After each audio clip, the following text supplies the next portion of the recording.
Prostate gland दोस्तों पुरुषों के रिप्रोडक्टिव सिस्टम का एक बहुत ही इंपॉर्टेंट पार्ट होता है। प्रोस्टेट ग्लैंड की वजह से एक व्यक्ति को बाप बनने की खुशी मिलती है। दोस्तों आज हम बात करने वाले हैं प्रोस्टेट ग्लैंड के ही बारे में, वो भी बिल्कुल सरल और आसान भाषा में।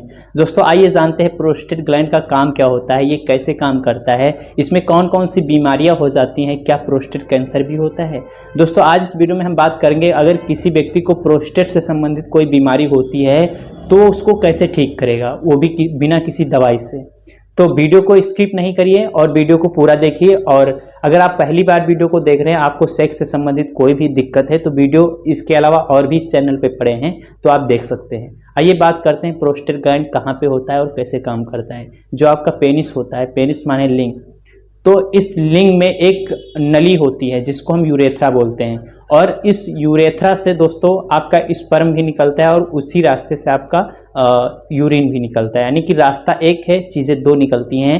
तो पहला काम तो यहाँ पे प्रोस्टेट ग्लैंड एक वाल्व का करता है कि एक ही रास्ते से दो चीज़ों का निकलना और उसको मेंटेन करके रखना कि कब कौन सी चीज़ को निकालना है, ये काम प्रोस्टेट ग्लैंड की करता है।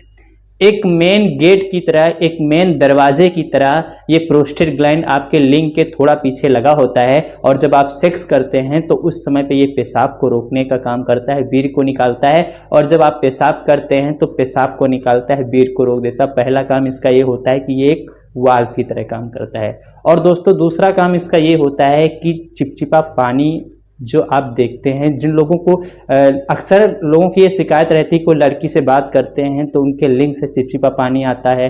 अक्सर ये शिकायत रहती है कि अगर वो वीडियो देखते हैं, सेक्सुअल थॉट्स उनके दिमाग में आता है तो उनको चिपचिपा पानी निकलता है। दोस्तों ये घबराने की बात नहीं है, ये कोई बीमारी नहीं है, ये बहुत ही मतलब की बात है और बहुत गहराई से आपको इसको समझना चाहिए। आइए जानते हैं ये क्यों निकलता है। आपका जो ये स्पर्म होता है, स्पर्म, तो ये जो इसके शुक्राणु होते हैं ये टेस्टिस में बनते हैं, यानी कि आपकी गोलियों में बनते हैं। तो गोलियों से आपके पेनिस से होकर बाहर निकलने तक जो कार्यक्रम होता है, तो केवल शुक्राणु अकेले नहीं जा सकते हैं। उसके लिए ये जो आपका प्रोस्टेट ग्लैंड होता है एक चिपचिपा पानी बनाता है, एक तरल लिक्विड पदार्थ बनाता है जिसको हम प्रीकम बोलते हैं। दोस्तों यही लिक्विड जो होता है तो स्पर्म निकलने से पहले इसलिए निकाला जाता है कि ताकि आपके जो आपने दिन भर तो पेशाब किया, पेशाब के कुछ बूंद, कुछ कण आपके यूरेथ्रा में लगे रह जाते हैं, उसको क्लीन करना और उसमें एक चिकनाई देना, ये काम होता है आपके प्रीकम का। तो इस वजह से आपके शुक्राणु मरने ना पाए, आपके जो शुक्राणु है सुरक्षित निकल सकें, इसलिए चिपचिपा पानी निकालता है। आपके ब्रेन को जब किसी लड़की से बात करते हैं तो आपके ब्रेन को, आपके दिमाग को ये पता चल जाता है कि ये बंदा सेक्स करने वाला है, ये सेक्स एक्टिविटी के लिए तैयार हो रहा है, तो वो ये सोच करके पहले ही रास्ते को क्लीन करने लगता है, पहले ही उस रास्ते को साफ करने लगता है, ताकि जब आपके स्पर्म निकलें, जब आपके शुक्राणु निकलें तो उनको कोई दिक्कत ना हो।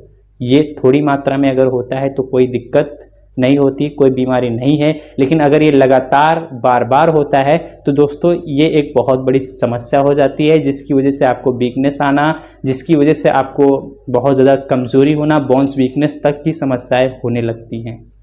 दोस्तों मैं उम्मीद करता हूं कि आपको इसके दो काम समझ में आए होंगे। पहला तो ये आपके एक वाल्व का काम करता है, पेशाब के टाइम पे वीर्य को रोकता है, वीर्य के टाइम पे पेशाब को रोकता है। और दूसरा इसका ये काम हुआ कि जब आप सेक्स करते हैं तो उसके पहले चिपचिपा पानी को निकालना बहुत ज़रूरी होता है। और दूसरी बात ये, जब आपका स्पर्म निकलता है तो स्पर्म के साथ में भी ये निकलता है, नहीं तो आपका अगर स्पर्म के साथ में चिपचिपा पानी नहीं निकलेगा या चिपचिपा पदार्थ नहीं निकलेगा तो दोस्तों आपके जो शुक्राणु है ये मर जाएंगे और आपके वर्जाइना तक नहीं जाएंगे, जिससे प्रेगनेंसी कभी नहीं हो सकती है। तो ये चीज़ें आपको ध्यान में देना है, ये कोई बीमारी नहीं है, ये आपका नॉर्मल है, लेकिन अब नॉर्मल भी होता है जब समस्या बढ़ जाती है। दोस्तों अगर ये समस्या किसी को होती है तो इसके लिए अपने डॉक्टर से मिलें, जो सेक्सोलॉजिस्ट होता है उससे मिलें, जिसको जानकारी होती है उससे सलाह लें, और तब जाके आपका एक अच्छा इलाज होता है। इसके अलावा अगर बात करें इसमें कौन कौन सी बीमारियां होती हैं प्रोस्टेट ग्लैंड में, तो प्रोस्टेट ग्लैंड में दोस्तों सबसे पहली जो बीमारी कॉमन होती है, लगभग 100 में से 10 लोगों को जो देखने को मिलती है, तो ये होती है कि उनका प्रोस्टेट ग्लैंड का साइज़ बढ़ जाता है। प्रोस्टेट ग्लैंड का साइज़ प्रोस्टेट ग्लैंड का जो नॉर्मल साइज होता है एक अखरोट के बराबर होता है। एक अखरोट जो मीडियम साइज का अखरोट होता है उसी के बराबर का एक प्रोस्टेट ग्लैंड होता है, मात्र छोटा सा। ये एक मांस का टुकड़ा होता है जो आपके लिंग के थोड़ा पीछे यूरेथ्रा में लटका रहता है, चिपका रहता है।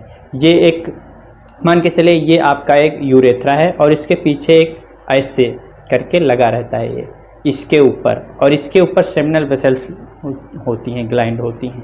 तो इनका काम होता है कि आपके प्रीकम को बनाना। और दोस्तों इसमें जब सूजन आ जाती है, जब बड़ा हो जाता है प्रोस्टेट ग्लैंड, तो इसकी वजह से इंसान को काफ़ी सारी दिक्कतें होने लगती हैं। जैसे उसका एज बढ़ता जाता है 40 के ऊपर जाता है तो ये समस्या आम हो जाती है। फिर उसका प्रोस्टेट ग्लैंड बढ़ता है तो उसमें पेशाब में बहुत ज़्यादा दिक्कत होने लगती, पेशाब करने में उसको तकलीफ होने लगती, क्योंकि ये जो आपकी नली थी इसमें छोटा सा आपका प्रोस्टेट ग्लैंड था। जब इसका साइज़ बढ़ेगा तो इस नली पे प्रेशर पड़ेगा जिससे आपका पेशाब क्लियर नहीं होगा, पेशाब में रुकावट होने लगेगी, पेशाब की जो धार होती है वो बहुत दूर नहीं गिरेगी, नज़दीक में ही गिर जाएगी। इसके अलावा पेशाब रुक रुक के आना, बार बार आना, रात में 4-4, 5-5, 6-6 बार पेशाब आना फिर भी पूरी तरीके से ना होना, ये प्रोस्टेट ग्लैंड का बढ़ा हुआ एक संकेत देता है। इसके अलावा प्रोस्टेट ग्लैंड में जो दूसरी कॉमन समस्या होती है वो ये होती है प्रोस्टेट ग्लैंड में इन्फेक्शन हो जाना। जैसे आपके बाकी अंगों में इन्फेक्शन होता है ऐसे ही प्रोस्टेट ग्लैंड में भी इन्फेक्शन होता है। जब किसी व्यक्ति को प्रोस्टेट ग्लैंड में इन्फेक्शन होता है तो दोस्तों उसके पेशाब के साथ में ब्लड आ सकता है, उसके स्पर्म के साथ में ब्लड आ सकता है, उसको दर्द महसूस हो सकता है, उसको पेट के निचले साइड में बहुत ज़्यादा दर्द महसूस हो सकता है। ये चीज़ें जब इन्फेक्शन होता तब होता है, तो वहाँ पे दवाइयाँ चलेंगी, सही हो जाता है। कोई घबराने की बात नहीं है, केवल आपको एक सेक्सोलॉजिस्ट, एक अच्छे डॉक्टर से मुलाकात करने की ज़रूरत है। इसके अलावा जो इसका तीसरा मेन रीज़न होता है, जो मेन बीमारी होती है वो होती है प्रोस्टेट कैंसर।